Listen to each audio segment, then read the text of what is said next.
Jennifer Miller Hammel, your host for POPeracast, your peek behind the curtain of everything that's going on at Pacific Opera Project.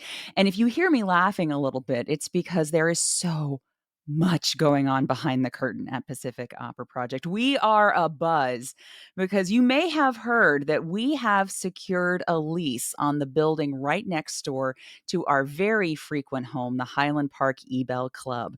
Now, this new space is it's under a few names. We've been calling it the Pop HQ. My favorite, though, the Popera Shop. This is going to be a great place for us to be able to hold rehearsals, to have community events, to store costumes, and even to have it as a rehearsal space for other partners in the community.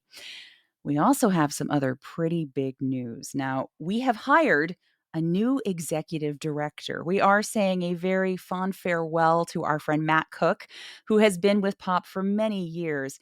And we are excited to welcome, I'll have to say, welcome back to the family, our new executive director, Katherine Powers. Now, of course, you probably best know Katherine for her role on stage in many productions at Pop, including singing the role of Musetta in the very first pop-up production of La Boheme, or The Hipsters.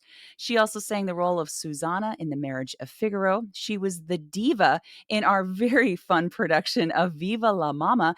And of course, she took on two roles, both as chorus master and Frasquita, in our 2018 production of Carmen at the Ford Theater in Hollywood. She returned just last year, actually, to sing the role of Musetta in La Bruhème, which of course took Bohème to several breweries here in Los Angeles. Katherine will be joining us in the Popper Shop, or Pop HQ, depending on which name you want it to go by, this coming April 26th for POPaganza. Tickets are limited, and we would love for you to come and meet Katherine in person. But until then, I had an incredible opportunity to sit down and chat with her about her musical history, both on stage at Pop and elsewhere, as well as her new role as executive director.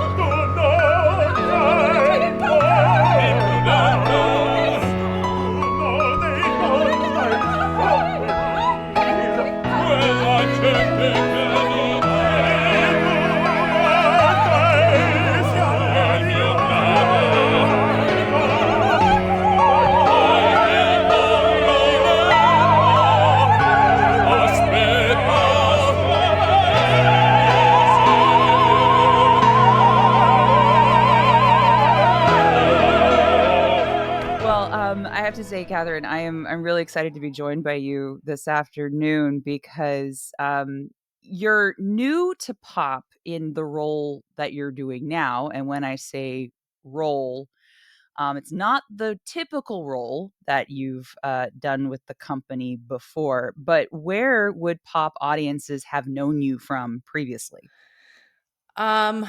I'm usually associated with a lot of sequins and bad behavior. I believe I have sung Musetta for them 5 times now. I originated the role of the hipster Musetta in our first ever pop-up production. That was my second production with Pop. So I've been singing with them for 11 years, 12 years. Yeah, I think our first production it was in their second season. It was like their third show ever. We did Cozy. So it's been a minute. So, what better person than to step into the shoes of the role of executive director, which you're going to be doing now, having been working with the company for as long as you have, now on both sides of the curtain, having been on the stage and now working very much. And the executive director role, I wouldn't say is even behind the scenes. Like it's very much yes, behind the scenes, but it's also very much you are a face and a voice for the company in a very, very different way. Yeah. So, having been a performer for so many years, why have you made this decision to move into this aspect of the company?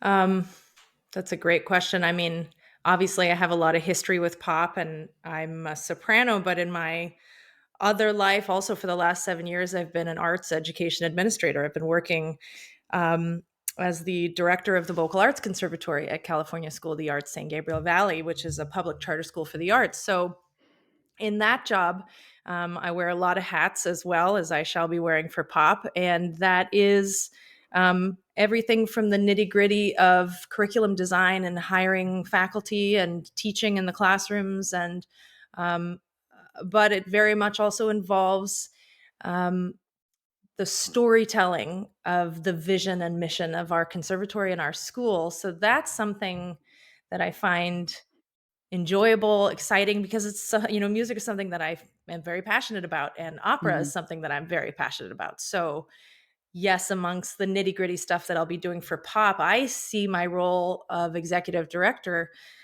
besides supporting the organization and its staff, and helping them to achieve our goals. I'm kind of the chief storyteller for Pop, and I think Pop has a lot of exciting stories to tell.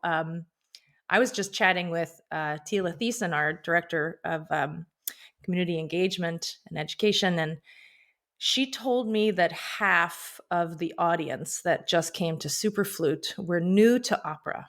Mhm. And I don't want to speak out of turn, but I would be willing to put money on that. That's a pretty unique statistic for an opera company to have. So it's pretty easy to be excited about what Pop is doing and to share that genuinely. Well, speaking of stories, I'd love to hear your story, how you first became interested in music. What was it that really sort of, uh, you said, what was it, the bug that bites you with music? Like, what was it for you as a young musician or a young singer or, a young pianist? What was it about music that really said, I want to do this with my life?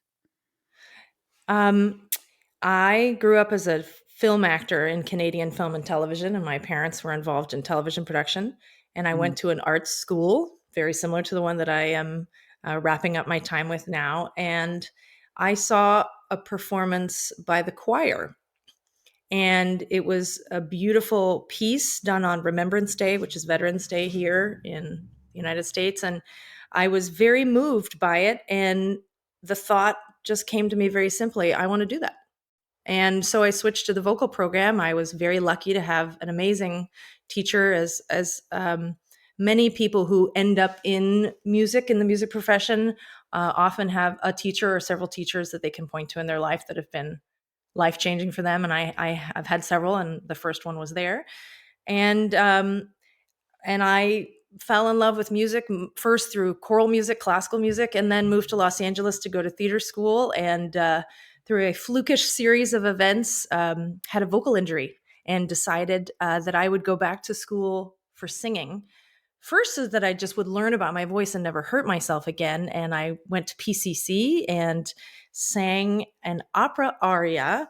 It was De Vieni non tardar from Nozze Mhm. di Figaro, and suddenly it occurred to me, I can sing classical music and I can be a character and tell a story. It's like the perfect marriage of classical music and acting is opera. And that was it for me. So that was early 20s. It was a little bit later maybe than some people really focus on that. So then I went back to school for all of my 20s to study opera and do a master's degree, and that was my journey. It really hooked me.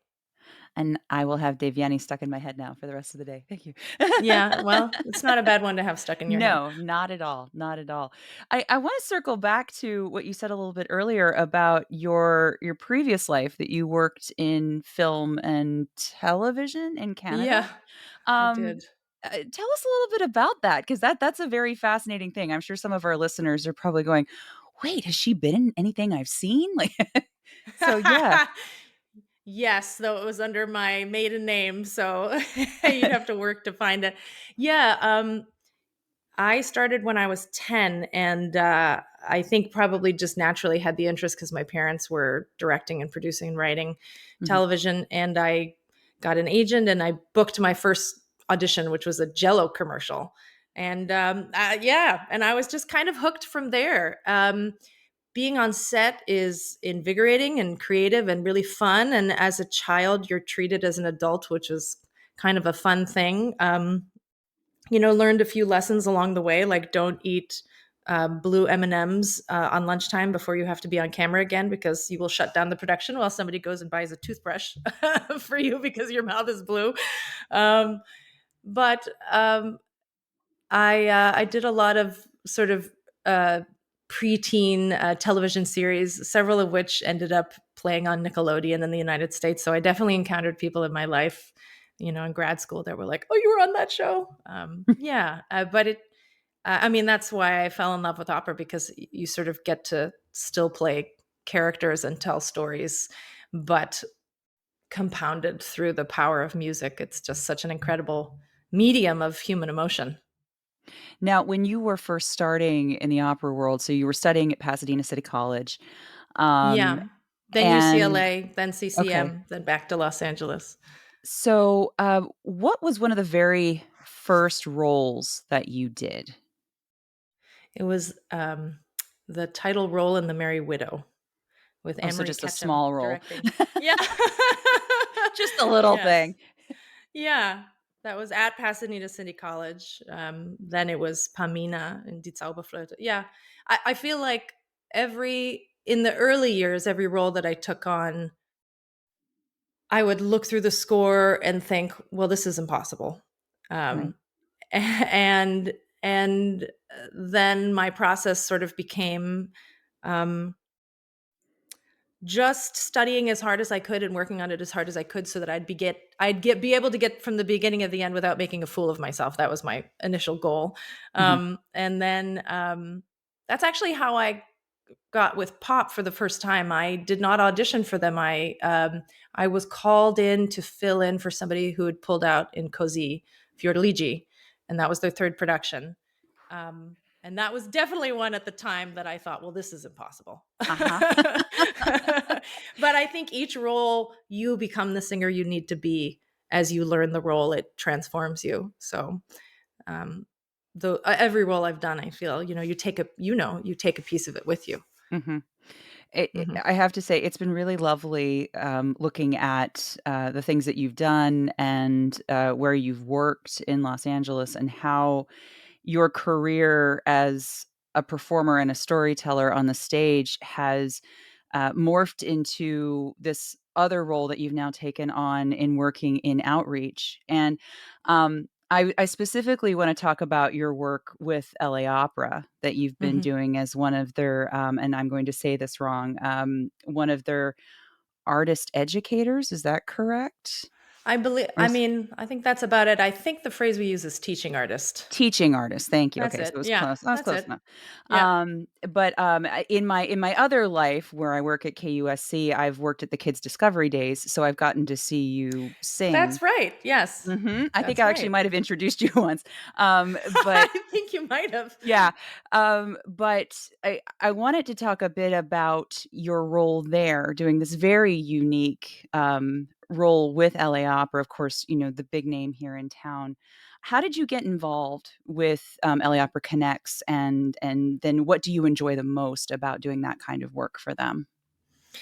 I mean, I got involved the way any young singer. This was 12 or 13 years ago now when I started with them. I just auditioned for them. I auditioned for Stacey Brightman and Jennifer Babcock and Eli Villanueva Mhm, for a production of a retelling of The Magic Flute. There it is again, called The Magic Dream.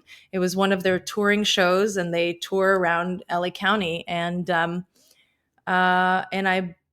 I booked it. And so that was the beginning of that. And then we did that show again the next year. And then over the years, they are so great about having a roster of local talent that they partner with through now decades sometimes, and they're always bringing on new excellent singers as new people are coming into the town or graduating through their opera education. And we are ambassadors for LA Opera. We are ambassadors for the art, and we kind of do a variety of things. We do these school tours. We do, the education. And they don't call it education and community outreach anymore, right? They call it LA Opera Connects, but it's much more succinct. The Cathedral Project Opera every year. I've been involved in that. My students are involved with that every year, so that's a great partnership. And then just fun recitals. throughout, we do recitals in libraries, we do the Discovery Day at the museum, we do the Huntington Museum in October they have a kind of a Halloween kind of themed thing, and Which we is had a really potions and fun. poisons. Yeah. That was great. I ended up singing the poison aria about 6 times in a row in 2 days. We were like a Disneyland attraction. It was like a 30-minute recital and then 15-minute break. We just started up again. It was amazing. It put There's me through something my fun about paces. those gigs though, because it's like you do it once and then you're like, okay, well, what can I change or improve on? I had a gig like that where I had to sing Un Bel D just over and over and over again at Lotus Land up in Santa Barbara. Yeah. Yeah, so it Yeah. was the same kind of thing. Yeah, you're like, okay, how can I tweak it this time? Right. Yeah, I mean, it really it learns you a lot. There, the singing opera in outreach really is a skill. Sometimes I joke it might be the worst singing you ever do in your life, because you're getting changed in a closet in the library, and you probably woke up at 6 a.m. to warm up to drive an hour, to a far corner of LA County, but then you see the look on the faces of the children and the Mhm. families, and they come up to you after. The best part is just talking to people afterwards, and seeing that you may have sparked an interest in something that they had never seen before. And then the last piece with LA Opera Connects that was a really memorable chapter for me was during the pandemic. We had a recital called Shakespeare Sings that we used to do for the Huntington Shakespeare Day every year. And Stacy Brightman and I, she, of course, was like the mama bear and the queen of LA Opera Connects for decades, and now has moved on as the executive director of the Los Angeles Ebell. Mhm. But she, at the time, and I talked about developing this as a web series. So I ended up uh, writing and producing, and like we all did, we all kind of learned, how do we do this from home? And I made a 8-part web series called Shakespeare Sings, and recruited my husband to be my camera and sound guy, and learned how to edit on Final Cut Pro, and had really great guest interviews on that series. So as always, opera has endless amounts to teach you in every part of the job. And that's one of the things that I love about it. So it's been a great partnership. I really love singing with LA Opera Connects.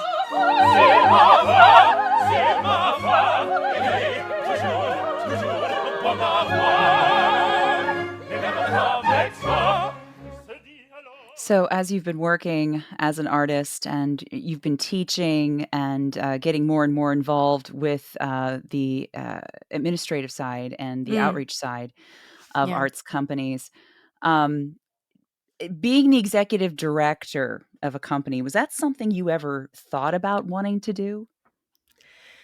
Um, like many opportunities, it sort of came as a surprise, and I went, "Oh, this," and went for it. I've been at CS Arts for 7 years. It's been an incredible place to work. It formed me into being a leader. When I was teaching private voice and singing for many years, and when that opportunity came and I went for that, that was at a time when I was thinking, I think maybe I want to take more responsibility for how we train young singers, and be and contribute more to this art form in a new Mhm. way. So that opportunity came, and opening a school is not for the faint of heart. It's a big job. And that first year, I think we all were a little glassy eyed as we sort of figured out, all the directors of the different conservatories. It was a pretty formative experience. And so now I've been there 7 years, and I was just sort of, kind of musing, okay, what might be down the road for me? Like, where do I go from here? Do I try to get a doctorate and teach? And I was kind of looking into that. I mean, really, I should just, if I knew it was good for me, I would just coast, because I have toddler twins, and like I need more life upheaval right now. But Right. but I was thinking, like, maybe I'm ready for the next phase of leadership. And so I was kind of poking around the internet as you do, and I was maybe considering an online master's in performing arts administration. I was like, well, I think I've got some transferable skills. Maybe I could go into opera eventually. And then I texted Josh to congratulate him on the Popra shop, on getting this building, which we haven't really talked about, which is so exciting for Pop. Yes, and we are gonna get to that. We are I going to talk promise. about that, but Yeah. I mean what a huge turning point for the company. So I just texted him to congratulate him. We're friends, and he said, we're still looking for a new ED. And I was throwing out suggestions like, how about this person? How about this person? And something compelled me to text him and say, I'm thinking maybe of trying this master's program, maybe eventually in a couple years, maybe going into opera administration. And he texted back, come learn on the job. And that was the beginning of the conversation. And so we talked on the phone. I submitted my materials within, felt like minutes, but it was a couple days, was interviewing for the executive committee of the board. Um, and the more I thought about it, the more I thought, boy, does this just make sense. Mhm. So, and that's how it happened. It was, felt like my whole life took a right turn at about a minute and a half, but just makes so much sense for Pop and me and my point in my career and what I'm ready to contribute. So it's been a very exciting, sort of mind blowing transition these last few weeks.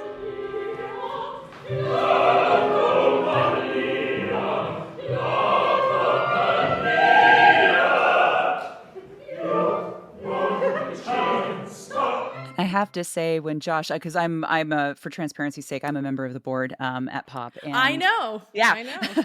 And, I when he told us, that you were going to be coming on board as the executive director, I was like, "Oh, well, duh." I was like, "Absolutely, okay." Because we had the same conversation when Matt Cook announced that he was leaving. Yeah. We're like, "Oh gosh," because Matt has been such a foundation of the company for so long, Yes. and Hmm. to think about how we were going to move forward without him was a daunting prospect. We're like, "Well, who could Yeah. come in?" And when Josh said that you were gonna be coming in, I was like, "Oh, okay. Yeah. I it's we're gonna be okay. We're gonna be okay." Oh, that's So relieving. Hopefully, yeah. I mean, that has been, at least to my face, the response, and I think there is a sort of sense, and I don't I don't feel that I don't feel that I could have taken this on had I not had 7 years of experience running this conservatory. There's a mhm, lot of transferable skills, and there's a lot of stuff I'm really excited to learn. I have big shoes to fill. Matt is extraordinary, and he is graciously going to be doing a lot of time with me, onboarding, transferring his knowledge of the company. I mean, his achievement. I mean, what hasn't he done in terms of just professionalizing the entire organization? I mean, mhm, I was there when we were holding up our skirts with upholstery cable, and I mean, like, I was there when we found our stage managers on Craigslist, and that was like thrilling and exciting. But we're beyond that, and that's in huge, obviously, to Josh's incredible work and Matt, and shepherding us through the pandemic and tripling the budget. I mean, really championing with Tila Thiessen, the Education and Community Outreach Department. I mean, it's just like, I'm saying the title of that department wrong, the Education and Community Engagement Department. And I mean, he's extraordinary and just such a kind, gracious, mission driven, value driven, human driven person, which is wonderful. And I'm just really grateful for what he's done with Pop, and I'm so grateful for his collaboration in this transition, because it's a very unstable time for an organization mhm. when that transition happens. So I'm so glad to have his partnership so we can make this as smooth as possible. Yeah, under Matt, I know, 2 of the big things, at least in my time on the board. I joined the board of POP in, 2021, so it's just been about 2 years for me now. But really sort of bringing in, diversity, talking Yes. about diversity protocols and having more of that in our discussions. And then, of course, creating this incredible role, as you were talking about Tila just now, and what she's been able to do with education and outreach.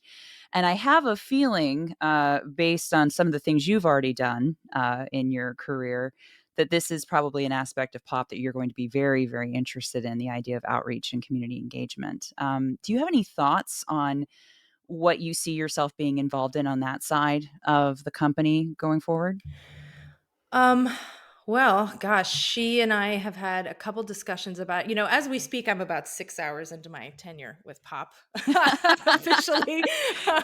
So a April lot of 6th, this, for anyone who's listening. yeah, yeah. I mean, officially, I started April 1st, which was, I think, a Saturday, and I work 10 hours a week right now until I'm full time in July as I'm onboarding. But also, a lot of this has been said in conversations. She and I had like an hour long conversation as I was kind of interviewing for the job, and she is a living example of the power of music outreach because she came into music through contact with the kind of programs that now Pop is offering. Mhm, So I can't think of a better person to be living out that mission and like putting that mission into practice. She and I were just talking about some goals the other day. I mean, her work now, they doubled the number of classrooms that they're in. They were in 3, now they're in 6, and we want to double that again. We'd like to be in 12 classrooms. We have this incredible resource of having this building, which means we can have, and we're having it this year, a summer program. Um, it also looks like more free performances as engagement opportunities. She and I are both really excited about partnering, and Josh is really excited about community partnerships as well, mhm. both for our main stage programming and for our outreach and education and engagement department. But when you're trying to reach a new community, you can't show up and sort of say, well, here we are, and this is what we think you should watch. You have to partner with people who already know the community and serve the community, um, and and come in with a sense of like humility Mhm. and openness and willingness to learn. So that's what I'm really excited about in terms of Pop's nimbleness in the city of Los Angeles. I mean, we've just begun to scratch the surface. We have kind of our favorite haunts and we're starting to expand where we're going to be, but we have so many neighborhoods and communities of the cities that we can be connecting with. And I think Tila and I are very excited to move that forward in the coming years. So speaking of favorite haunts, we have 2 big events coming up for the remainder of the current season. And the next one is April 26th. So just, oh gosh, 20 days from now. Yeah. We are going to be having, I know, it's like, no one freak out. Sorry.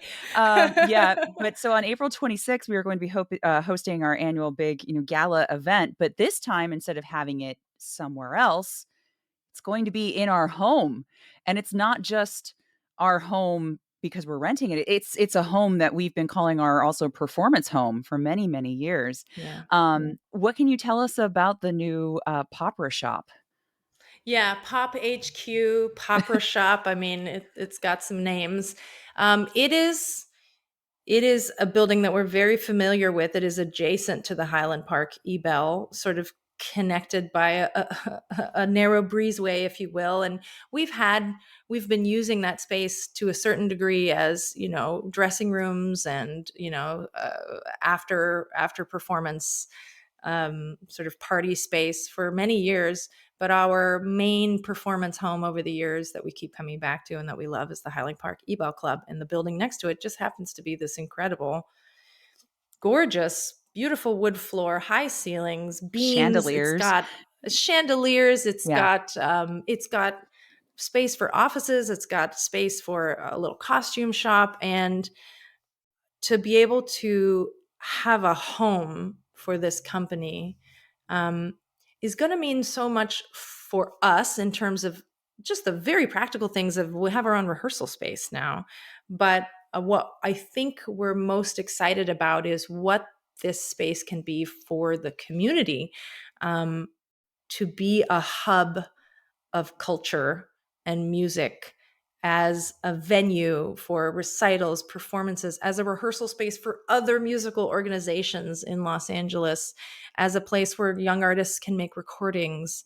Um, I mean, I feel like this will do so much to cement pop into the fabric of Los Angeles and the Los Angeles music scene. It's a I feel that we will look back and see it as a huge turning point for this company and our place in this city. And we're very excited to show it off to all of our friends on April 26th when we have our big gala celebration. And of course, if you are Almost sold listening, out too. I'm is it sorry. okay? Almost sold out. So get in there quick before you lose your chance. So as of April 6th, which is today, if you've not yet gotten your tickets, go to pacificoperaproject.com and get them so you will not miss out on seeing the incredible pop pink wall that we have at the Popper shop. I was very excited because the last time I was in there, I don't think they had painted the wall yet. We did a Twitch stream Mm-hmm. in there a few weeks ago, and everything was still sort of setting up, and then the pink wall came in, and I was like, man, I wish that was here when we were doing the stream. That would have been cool. It looks great. And, I just, Josh just texted the team a picture of two new signs that have been built, and they're glowing neon, and one goes outside and one goes inside, and they just look awesome. I can't wait. It's Yay. great. Yeah. So the last big event of the season will be your first full production as executive director, and that's Pirates of Penzance, which opens in May. That one is also selling really well. So Mm-hmm. I believe there are some nights where some of the table categories are sold out. So again, get your tickets for that. It'll be outside at Forest Lawn Glendale, which is a place we've been at before. Hansel and Gretel, Lucia di Lammermoor. Have you done a production at Forest Lawn Glendale? I've attended them, but I didn't perform in any of them Okay. myself. But the venue is so great. I mean, you can't get a better view in the city, I think. Mhm. And this is really coming back to our roots in terms of the innovation at the time when we started those pop-up productions. I mean, now we've grown so much beyond that, but to be able to sit and have food and wine, and this is kind of picnic style, but opera as true entertainment, not liking it because we feel like we're supposed to, but just truly enjoying the experience as a cultural entertainment experience. It's going to be a great time. Yeah, it's going to be a great show. So one last question for you, and again, you said you're about 6 hours into your official tenure now. Yeah, I think so. Yeah. So I'm not gonna ask you too many grilling questions about, what you would like to see in the future of pop, and of course, we haven't announced the new season yet, so, um, Mhm. but what can you share with us about, things to get excited for vaguely, of course, things that we can get excited for, Yeah. under your leadership in the next 6 months, 9 months, a year from now? What can we look forward to seeing? I mean, I've been dreaming and thinking and pondering this far beyond, just my official work hours.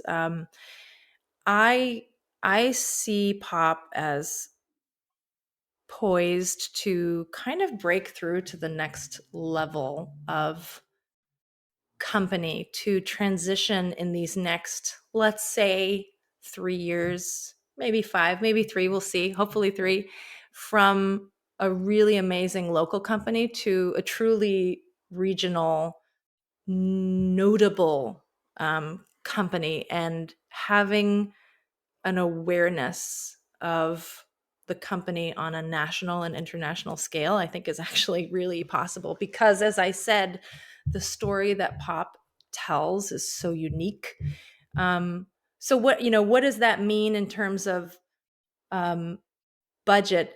More betterer, more that having a bigger budget, it really just allows us to do what we're doing on a bigger scale in really practical ways. It allows us to do things like get in more classrooms and offer more free performances. It allows us to extend our runs of shows that we're already doing, so that more people can see our shows. Because part of what we do is we like intimate spaces, which means that we don't get as many people in the door. So if we can extend those runs, it looks a lot like bringing more people onto the team to support the vision and what we're already doing really well.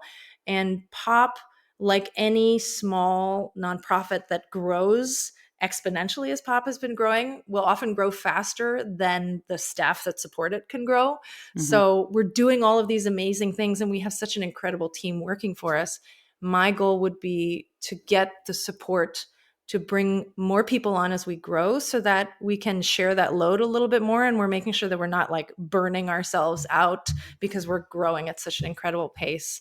So I just want to shout from the rooftops what we're doing, and how unique it is to have an opera company that mixes programming not just with new socially relevant works on social justice, championing new composers, but also rediscovering previously undiscovered works, doing national premieres or West Coast premieres, and also taking the operas that probably you and I and a lot of people may have fallen in love with, and the word that comes to mind is sort of ransacking them. Um, Yeah, no, it works. um, Gleefully, with such a good natured love of the art form and this joyful irreverence.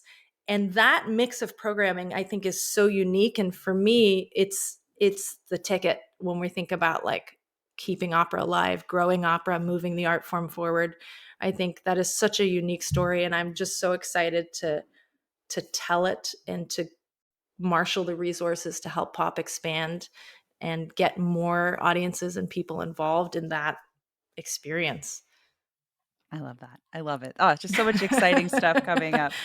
Well, okay, so again, April 26th, POPaganza. Get your tickets if you'd like to come meet Catherine in person. She will be there. And then also May 19th is when Pirates of Penzance opens at Forest Lawn Glendale for 6 performances, I believe, there Yeah.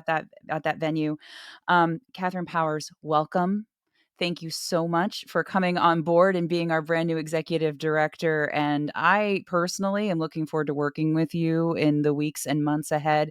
And I know that the Pop family is just going to be so excited to see what you do and, of course, to meet you very, very soon. Thank you. It's such a pleasure to be here, and thank you for everything that you do for pop. I mean, bringing your expertise and your talent and your time, and Rob Webb, of course, for this work, this platform that you guys are doing. It's really exceptional. Thank you. Thank you.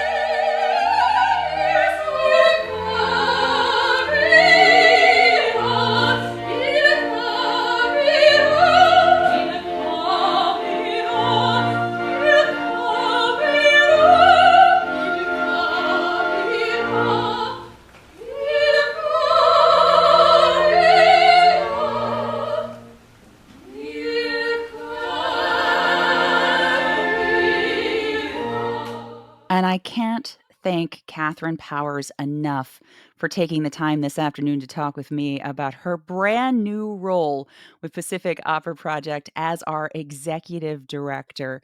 Um, as I said in the interview, when we found out that she was going to become our new ED, I was like, oh, duh. She's going to be absolutely phenomenal. And we cannot wait for the incredible work that she's going to do in the weeks, months, and years to come at Pacific Opera Project. Well, friends and family, listeners new and old, it has been lovely, as always, to be your host for POPercast. I'd, of course, like to take this opportunity to, yes, of course, thank Katherine Powers for her time, but also thank my friends Rob Webb and David Hobbs, who work very, very hard behind the scenes to get these episodes out to you every single time. A quick reminder, if you'd like to send us a message about something you'd like to see or hear on POPercast, it's very easy to find us. You can get in touch with us through Pacific Opera Project's website, which is pacificoperaproject.com. You can also find us on social media on Facebook, Instagram, and Twitter. Just a quick reminder on some things that are coming up very soon. April 26th is POPaganza, our big gala of the season, which will be at Pop HQ. Catherine will be there, and she would love to see you. Also, May 19th is opening night. Get your tickets to get on board the pirate ship and join us in Forest Lawn, Glendale for Pirates of Penzance. All that information and those tickets are available once again at PacificOperaProject.com. I'm Jennifer Miller Hammel. Thank you so much for joining us on POPeracast, and I can't wait to see you at, well, either POPerganza or at the Pirates of Penzance. Take care.